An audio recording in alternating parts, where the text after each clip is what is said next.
Sabad, mga kapatid. Tayo po ay, ang panahon natin, tayo po ay summer na.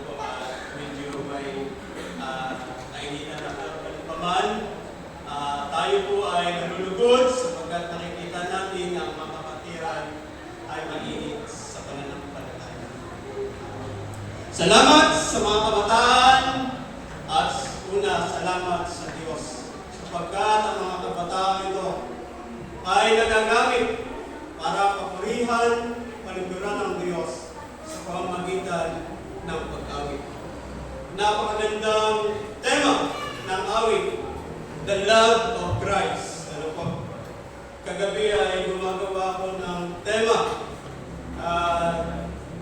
Inasa ko sa aking pamangkin na portrait ng projector na organize. Sabi niya, Tito, okay na. Ano ang pamagat? Wala akong pamagat. Sabi ko, ang pamagat ay God is love. Ang Diyos ay pag-ibig. Sa panahon ngayon ay totoong maaaring sa iba ay napakaraming katanungan. Kung ang Diyos pa talaga ay pag-ibig. Sa ilan nating mga kaibigan, mga tinatawag na atheist. Ano po? Sinabi mga atheist, ito yung mga hindi naniniwala may Diyos. Ano po mga? Hindi sila naniniwala sa theory na may isang Diyos. At meron din namang mga tao, ano po, sa panahon ito, na bagamat nalalaman na mayroong Diyos, ang kanilang pananaw, ang Diyos ay nilikha ang mga tao at pagkatapos ay pinabayaan. Wala nang pakialam ang Diyos matapos na malikha ang sangkatauhan. Masasabi ba natin God is love sa ganung palagay? Marami na nagtatanong ng kung ang Diyos ay totoong pag-ibig, bakit may kahirapan? Kung totoong ang Diyos ay pag-ibig, bakit napakaraming kaguluhan? Maaaring sa atin ay mapalad tayo, mga kapatid, sapagkat tayo po ay wala sa direktang kaguluhan ng sanlibutan. Kumusta yung ating pong kalagayan ngayon bilang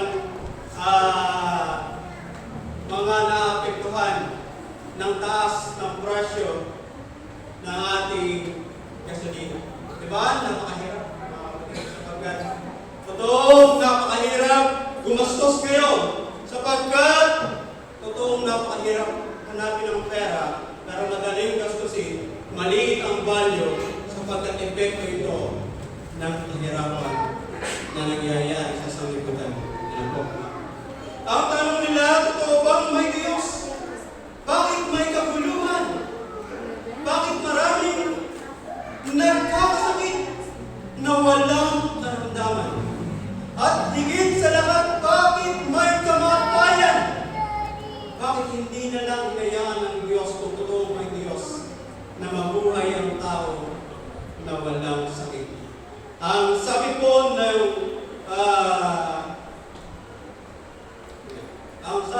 ng Roma chapter 5 verse 12. Ang sabi po dito, kaya kung paano nasa pamamagitan ng isang tao ay pumasok ang kasalanan sa sanlibutan at ang kamatayan sa pamamagitan ng kasalanan.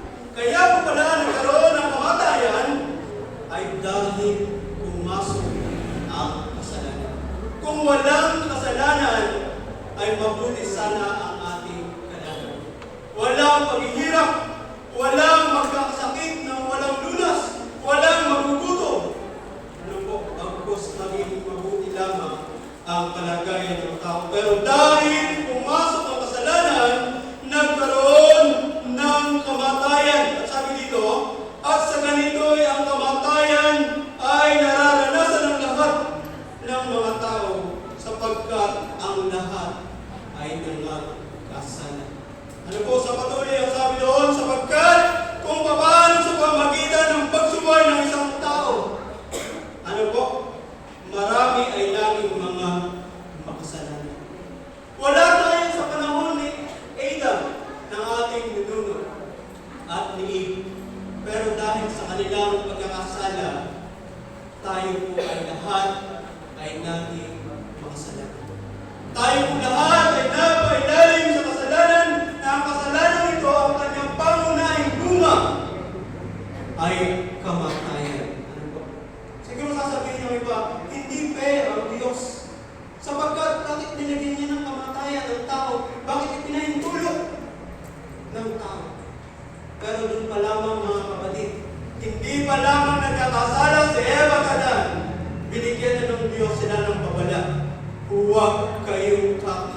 lamang ito ng pagkakilala ng mabuti at masama.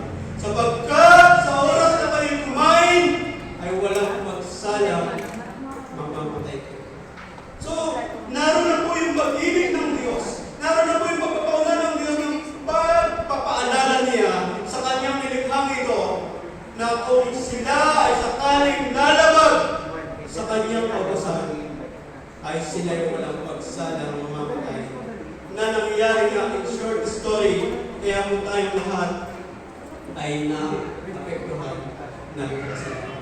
May papakita ko ilang mga pictures sa inyo at ito po yung ating pag-aaralan. Ano po ang nakikita nyo sa ating screen, mga kapatid?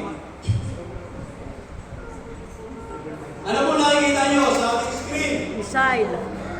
Missile! Ano po yung missile na yan? Bomba. Bomba. Ano po? Napakalayo na nang naabot ng karunungan ng tao, mga kapatid.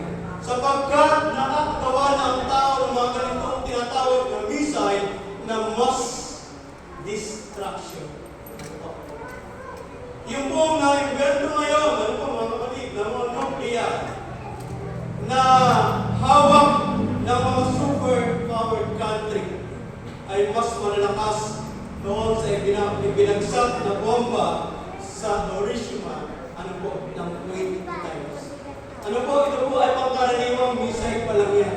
Pero yung nuclear, sa ayon po sa pag-aaral ng mga scientists, pag ito po ay pinaputok, within 20 kilometer ng radius, lahat ay matutunaw sa sobrang init. At after po ng 20 kilometer, na within, paglampas po ng 20 kilometer hanggang 50 kilometer, sila ay tatamaan ng nuclear radius. Na sila may magamat, hindi masusunod ng biglaan, sila rin ay mamamatay dahil sa radiation at sa cancer na dulot ng nuclear at ng mga ganitong missile. Ano ba? Ano po nakikita niyo mga kapatid? Dahil sa paglaro ng karunungan, maging ang bansang banal na pinili ng Diyos noong una sa banal ng sudatan, ay meron ng mga ganitong mapangusang gagamitan ng ito. Next. Alam po natin ang nangyayari ngayon sa Middle East.